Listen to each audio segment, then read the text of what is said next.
గుండె పిండేస్తావు, నిజంగా గుండె పిండేస్తావు. అమ్మ తిట్టినా పర్వాలేదు, నువ్వేం కమిట్మెంట్ ఇవ్వకపోయినా ఒక్క ముద్దు పెట్టుకో, పండగ చేసుకో, పండగ చేసుకో. మళ్ళీ పిండాడు, ఛాన్స్ ఇచ్చిన అడ్వాంటేజ్ తీసుకోండి.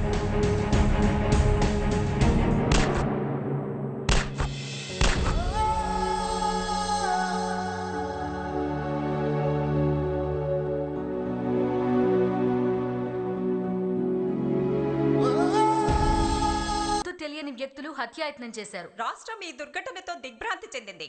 అయితే సీఎం ప్రాణానికేమీ అపాయం లేదని తెలిసింది. అర్జున్ రామ్, ఏం కాలేదమ్మా, కూర్చో. అయ్యో ఊరుకోమ్మా. ఏంట్రా ఇది? ఊరుకోమ్మా, ఇప్పుడు ఏమైందని? హాయిగా అమెరికాలో ఉండాల్సిన వాడివి నా మూలనే కదా. ఇప్పుడు ఏమైందనమ్మా? వీళ్ళందరూ ఉన్నారుగా నన్ను కాపాడడానికి. బుల్లెట్ ప్రూఫ్ జాకెట్ కూడా ఇచ్చారు.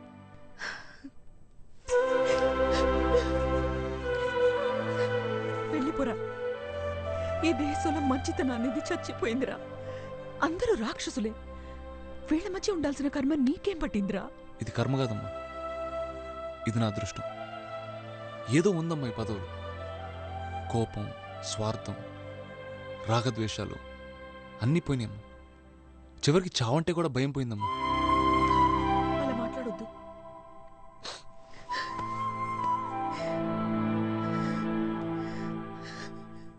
ఉమ్మేస్తారా? జనానికి ఈ సంగతి తెలిస్తే చెప్పు తీసుకొడతారు. రాజకీయం చేయి, ఎత్తులై, కానీ ఇది పద్ధతి కాదు. వాడు నా నోటి దగ్గర కూళ్ళకున్నాడు మాత్రం ఏమనలేదు, వెనకేసుకొచ్చావు. ఇప్పుడు ఆవేశం వచ్చిందా పెద్దనా? కడుపు రగిలిపోతుంది ఇక్కడ. వదలను, వదిలే ప్రసక్తి లేదు అండి. ఏంటి నోరు లేస్తుంది? కత్తిరిస్తా. నేను ఆవేశపడేది ఆడి గురించి కాదురా, నీ గురించి. ఇప్పుడు కానీ వెళ్ళి మనం పలకరించకపోతే నువ్వు జైలు కూడి తింటావు. అటు సామాన్యుడు కాదురా, చూస్తూ ఊరుకోడు. పదవిలో లేనప్పుడే ఆడు నిన్ను ఒక ఆట ఆడిచ్చాడు. ఇప్పుడు ఆడు సీఎం.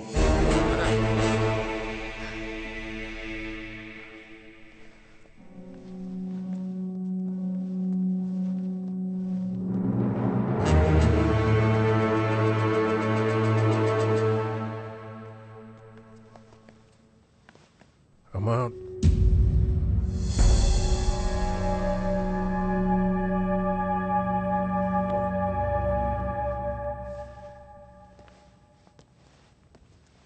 ఎలా ఉన్నావురా?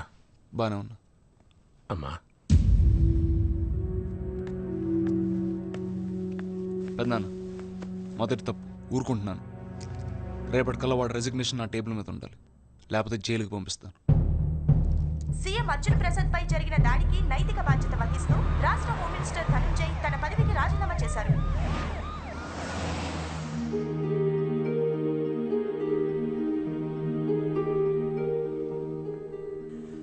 ఇదన్నమాట అసెంబ్లీ. ప్రజల చేత, ప్రజల యొక్క, ప్రజల కోసం 8 కోట్ల ఆంధ్రుల భవిష్యత్తు నిర్దేశించే దేవాలయం.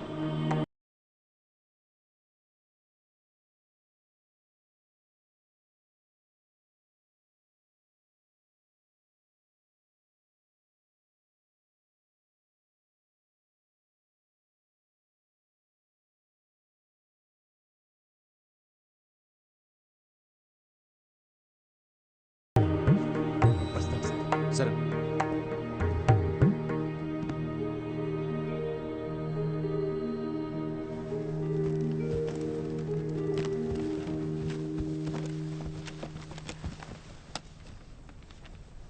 అధ్యక్ష, confiscation of disproportionate assets and prosecuting them in special courts immediately. దొంగ సొమ్ము, బ్లాక్ మనీని ఇమీడియట్గా వెలికితీసి స్పెషల్ కోర్ట్స్లో నేరస్తులు నిలబెట్టే చట్టం, అది నా ప్రపోజల్. కూర్చోండి, కూర్చోండి. What is this?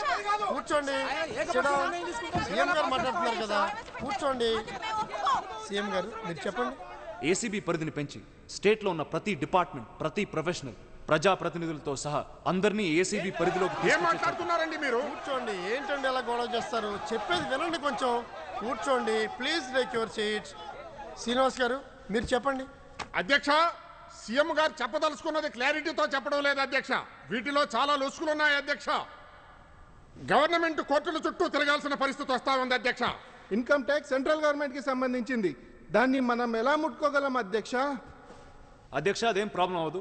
Will seek the permission of the income tax. అది నేను ఆల్రెడీ సబ్మిట్ చేసిన పేపర్లో ఇచ్చాను అధ్యక్ష. అధ్యక్ష మనం ప్రతి సంవత్సరం 100,000 కోట్ల బడ్జెట్ను ప్రవేశపెట్టి గర్వపడతా ఉంటాం. కానీ మనం శాంక్షన్ చేసిన ప్రతి 100 కోట్ల రూపాయల్లో 80 కోట్లు దొంగల పాలవుతుంది. అది నిజం, అందరికీ తెలిసిన నిజం. కూర్చోండి కూర్చోండి. వాట్ ఈస్ దిస్ అండి? కూర్చోండి. అది నిజం, అందరికీ తెలిసిన నిజం. ఆ దొంగతనం జరుగుతున్నప్పుడు మనం ఏం చేయలేదు, చేతులు కట్టుకుని కూర్చున్నాం. సిగ్గుచేటు.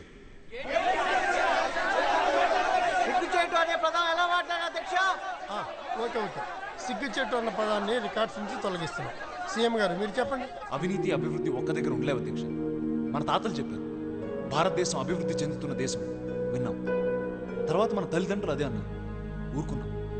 ఇప్పుడు నేను అదే అంటున్నా, తర్వాత మన మనవాళ్ళు అదే అంటారు. ఎప్పుడు అధ్యక్ష మనం అభివృద్ధి చెందిన దేశం అని అంటాం? అనలేం. అవినీతిని అంతం చేసే వరకు అది సాధ్యం కాదు. సరే కూర్చోండి. కూర్చోండి కూర్చోండి. Now, house is agent. Hello sir.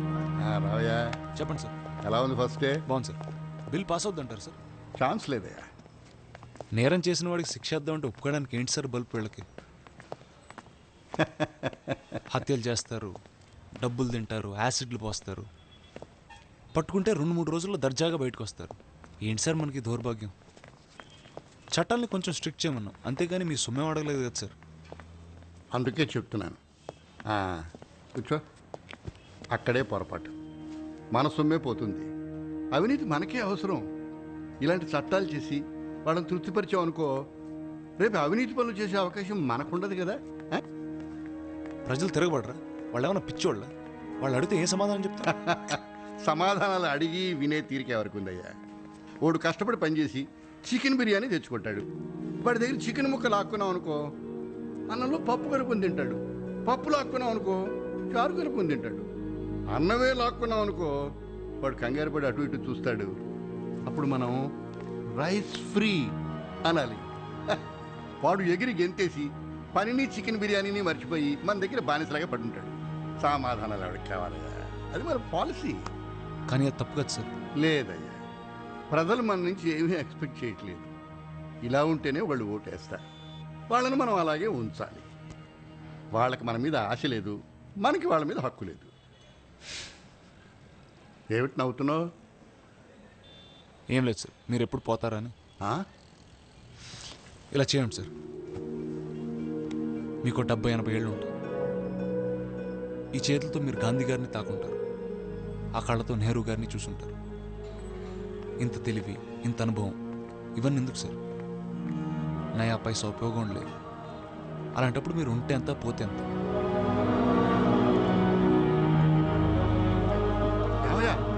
చెయ్యి. మీరు నాకు నచ్చలేదు సార్.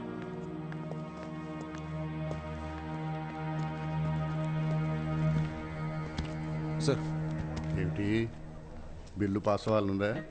అవును సార్. అయితే ఎమ్మెల్యేలని, ప్రజాప్రతినిధుల్ని అందులోంచి మినహాయించు. ఎవరు చెప్పారా నీకు? మా మీదే ఎంక్వైరీలు వేయించుకోవడానికి మేమే చట్టాలు చేయాలా? నేను చెప్పినట్టు చేయి, బిల్లు పాస్ అవుతుంది. సీఎం గారు కంటిన్యూ చేయండి. అధ్యక్ష, ఒక ముఖ్యమైన సవరణ. ఈ బిల్లు పరిధిలో నుంచి ఎమ్మెల్యేలను, ప్రజాప్రతినిధుల్ని మినహాయిస్తున్నాం. All MLAs and people's representatives will be exempted.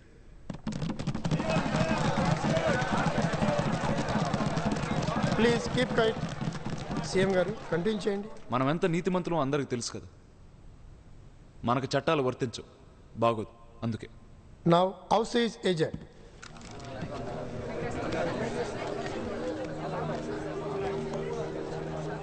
మా బాబాయ్య ఇప్పుడైనా ఎందుకు సార్ అసలు దొంగలను ఉద్దేశం తర్వాత? బాగాలేవాడివే. నువ్వు చేసిన చట్టం పవర్ ఏమిటో నీకు ఇంకా తెలియడం లేదయా. చిన్న చిన్న చేపలు పట్టేసుకున్నావు అనుకో, తిమ్మింగళాలకి ఫుడ్ దొరకదు కదా, అప్పుడు అవన్నీ వెలువెల్లి ఆడిపోతాయి. అవినీతికి ఆకలి ఎక్కువ, ఆకలికి ఆరాటం ఎక్కువ. కానీ మిమ్మల్ని కూడా వేసేస్తే అదో తృప్తి.